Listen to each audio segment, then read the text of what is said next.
Baraza letu maalum, baraza hili limeenda kuwajengea uwezo wanawake, kufungua fursa, na baraza hili tulikuwa tuna mada mbalimbali ambazo wanawake hawa wakitoka sasa kwenda kwenye maeneo yao, na hao pia wanaenda kuwa walimu wa wanawake wengine.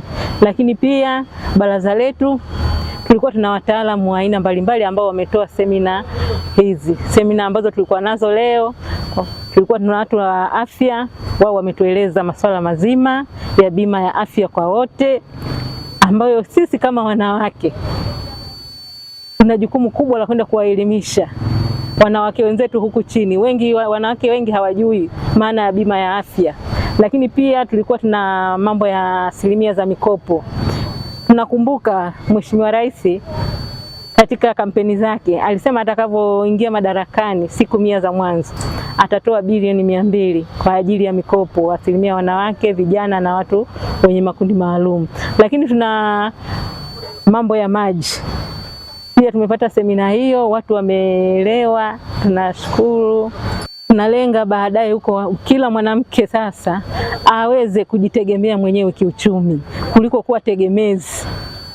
Kinachokwenda kufanyika sasa baada ya sisi baraza la mkoa kutoa hiyo elimu hii tutaishusha kwa watu wetu wa chini, wanawake, na hasa wanawake. Maana ukimwelimisha mwanamke umeelimisha jamii nzima, na tuna hakika wanawake wengi watajitokeza kwenda kukata hizo bima za afya kwa wote. Bima ya afya ambayo inatokana kabisa na ahadi za Mheshimiwa Rais za siku zake 100 za katika utawala.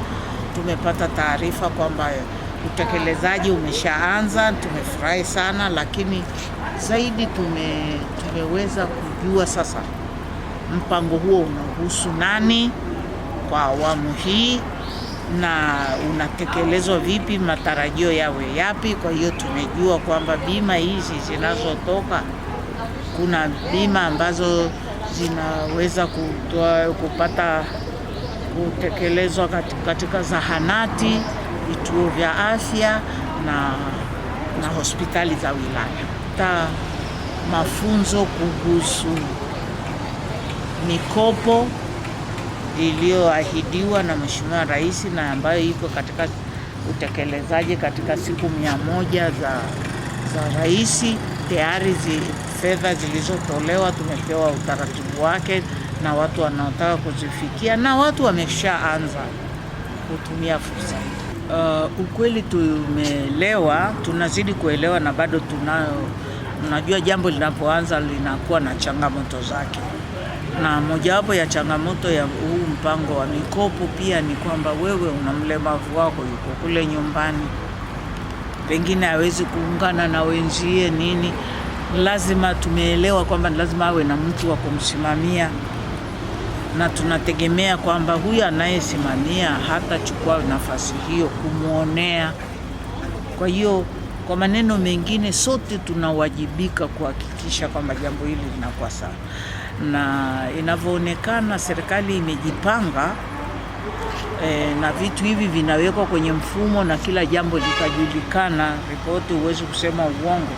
Kwa hiyo kwa upande wetu sisi kama jumuiya ni kufuatilia ukweli. Hilo ni jambo kubwa sana ambalo tunahitaji kulifanyia kazi, na tumetambua hii kazi ya ombaomba ndio inaleta udhaifu na unyonge wa jumuiya hii. Inaonekana tu waende wakaombe kura, wafanye hivi, unajua hivyo Kwa hiyo inatunyima sisi kusimama kama wanawake ambao wanajiweza, wanajitegemea hivyo. Na kwa maana hiyo ndio maana tumesema kwamba ni muhimu tubuni miradi yenye tija, na tija hiyo isiwe ni kwa mtu mmoja. Tunapozungumzia uchumi wa jumuiya, sio mtu mmoja atakuwa kwenye vile vikundi na nini, lakini jumuiya kama jumuiya itasimama vipi? Tutakuwa na nini ambacho tutasema hapa tunaweza kuchukua hela itasaidia kuweka petroli kwenye gari au kumlipa mtumishi